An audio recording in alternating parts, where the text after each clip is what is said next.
వైసీపీలోకి వెళ్ళిన తర్వాత విజయవాడ టీడీపీ అంతా ఖాళీ అవుతుందన్నారు. ఎంతమంది మీ వెనక్కి వచ్చారు సార్? బాక్సులు తెరిచినా మీరే చెప్తారు ఎంతమంది నామే అంటున్నారు.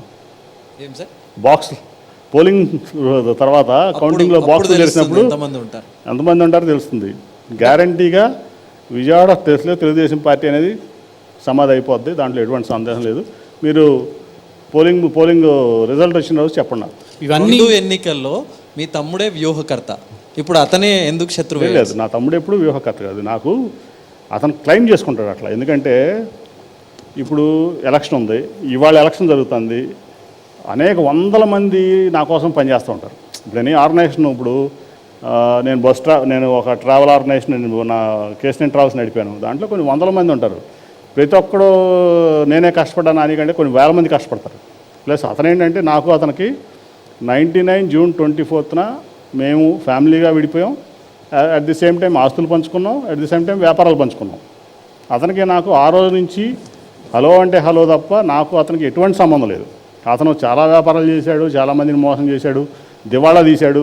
తర్వాత 2030లో నేను ఎలక్షన్లో ఉంటే మా అమ్మ తీసుకొచ్చి ఏదైనా కారు పెట్రోల్ కొట్టించుకోవడం డబ్బులు లేవు, ఇంటి అద్దె కట్టించుకోవడం డబ్బులు లేవు, పిల్లలు స్కూల్ ఫీజులు తగ్గించడం డబ్బులు అంటే నా ఇంట్లో నా పిల్లల రూమ్ కాల్ చేసి అతనికి ఇచ్చా. అతనికి ఇచ్చినప్పుడు నేను ఎలక్షన్లో ఉన్నాను కాబట్టి అతను కూడా పార్టిసిపేట్ చేసి ఉండొచ్చు, ఏదో ఒక కార్యక్రమంలో 2 కార్యక్రమాలు, లేదంటే అందరూ పార్టిసిపేట్ చేసినాడు అంతే తప్ప అతనికి నాకు ఎప్పుడు తర్వాత కూడా చూసినప్పుడు రకరకాలైన యాక్టివిటీస్ నా ఆఫీస్లో కూర్చొని చేస్తున్నప్పుడు నేను ఆఫీస్ నుంచి బయటికి పంపించా. ఇప్పుడు మీరు చూస్తే ఇవాళ కూడా 2020 వరకు అతనికి ఇన్కమ్ ట్యాక్స్ రిటర్న్ లేదు. మీరు చూడండి, నేను కావాలంటే అఫిడవిట్ తీసి చూడండి, అతను ఎన్నికల అఫిడవిట్ 2020 వరకు అతనికి ఇన్కమ్ ట్యాక్స్ ఫైలింగ్ జీరో. ఒక బ్యాంక్రప్ట్ అయినటువంటి వ్యక్తి, ప్రజలను అనేక రకాలుగా మోసం చేసినటువంటి వ్యక్తి. అతను ఆలోచన విధానం వేరు, నా ఆలోచన విధానం వేరు. ఎప్పుడూ కూడా నా ఎలక్షన్లో అతను కష్టపడాల. కానీ కుటుంబ సభ్యులు మాత్రం అతని వైపే ఉన్నారు. మీ తల్లి చెల్లి ఎవరు చెప్పారు? ప్రచారంలో కూడా వాళ్ళు పాల్గొంటున్నట్టున్నారు. పాల్గొనవచ్చు, తప్పే ఉంది. ఇప్పుడు